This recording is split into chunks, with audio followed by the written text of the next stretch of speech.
You can only gain your freedom by showing the enemy that you are willing to do anything to get it. Traduction, on ne peut gagner sa liberté qu'en montrant à l'ennemi qu'on est prêt à tout pour l'obtenir. Cette phrase n'est pas de moi, elle est de quelqu'un qui a marqué sa génération, qui a marqué son époque, qui a marqué son temps. Malcolm X, tu l'as bien deviné. Si je demande à tout le monde, est-ce que vous connaissez Malcolm X?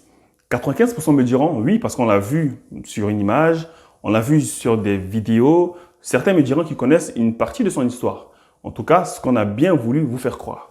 Avant de commencer cette vidéo, j'aimerais vous souhaiter la bienvenue sur notre chaîne Causons d'Afrique et d'amour. Ici, nous parlons de l'histoire des Noirs, de l'actualité concernant notre communauté. Ici, nous mettons en avant toutes les personnes ou personnalités qui ont marqué notre communauté, qui ont réussi et qui continuent d'inspirer notre communauté.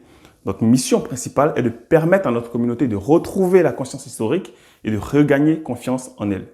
Dans cette vidéo, nous allons rétablir la vérité sur Malcolm X. Pourquoi et comment est-il devenu ce qu'il a été, c'est-à-dire Malcolm X. Et ensuite, nous allons vous donner ses dernières recommandations à notre communauté. Générique.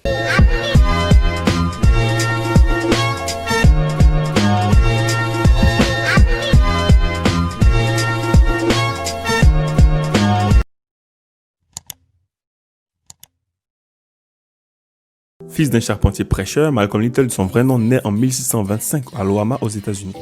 Après la mort de son père, Malcolm X, convaincu que son père, jeté sur un tramway, a été assassiné par les militants du Ku Klux Klan. Il subit déjà un racisme très tôt pendant ses études où ses professeurs lui prédisaient un avenir nul à cause de sa couleur de peau.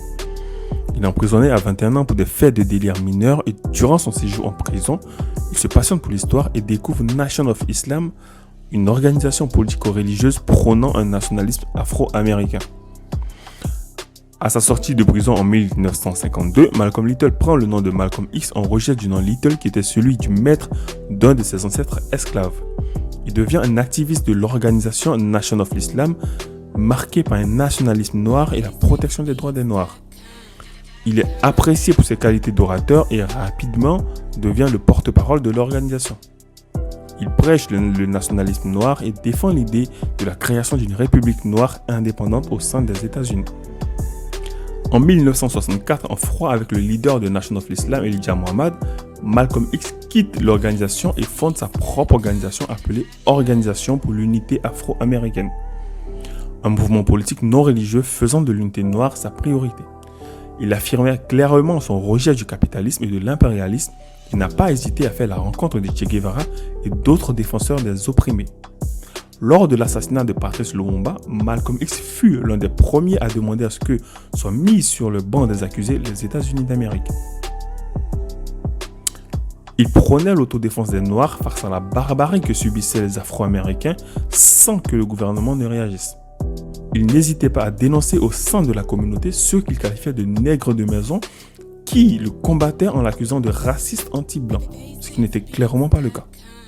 Après avoir été à plusieurs reprises l'objet de menaces et tentatives d'assassinat, Malcolm X est assassiné le 21 février 1965 lors d'un discours public à Harlem aux États-Unis par les militants de Nation of Islam. Il avait 39 ans. Malcolm X représente plus qu'un symbole, c'est un messager pour la libération de notre peuple. Mohamed Ali disait de lui qu'après sa mort, qu'il était un visionnaire bien au-dessus de tous. Que représente Malcolm X pour nous, pour toi? Malcolm X représente cet ancêtre méritant qui a sacrifié sa vie pour prôner le respect et la considération du peuple noir. Tous les Noirs. Il aurait très bien pu vivre sa vie et ne pas se mêler de la tragédie que subissaient les nôtres. Il mérite alors tout notre respect. À défaut d'être le prochain Malcolm X, même si je te le souhaite, j'aimerais simplement te demander de lui rendre hommage en prenant 1 minute de ton temps pour avoir une pensée pour lui et lui dire merci pour tout son sacrifice.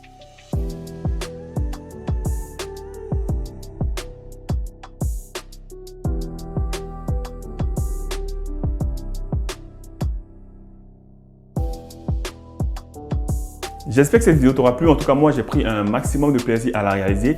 Tu sais maintenant ce qu'il te reste à faire? Partage massivement cette vidéo afin qu'elle puisse toucher toute notre communauté. D'ici là, je te conseille de vite t'abonner, si ce n'est pas déjà le cas, à notre chaîne Causons d'Afrique et d'amour afin d'être sûr de ne pas rater tous les mercredis nos vidéos qui vont te parler de l'histoire des Noirs depuis la création du monde jusqu'à aujourd'hui. Également des vidéos comme celle-ci qui vont mettre en avant des personnalités afro qui ont marqué leur temps et qui continuent d'inspirer notre communauté. Également mettre en lumière des personnes actuelles de notre communauté qui, de par leur acharnement, de par leur réussite, inspirent de jour en jour notre communauté. Salut, à bientôt.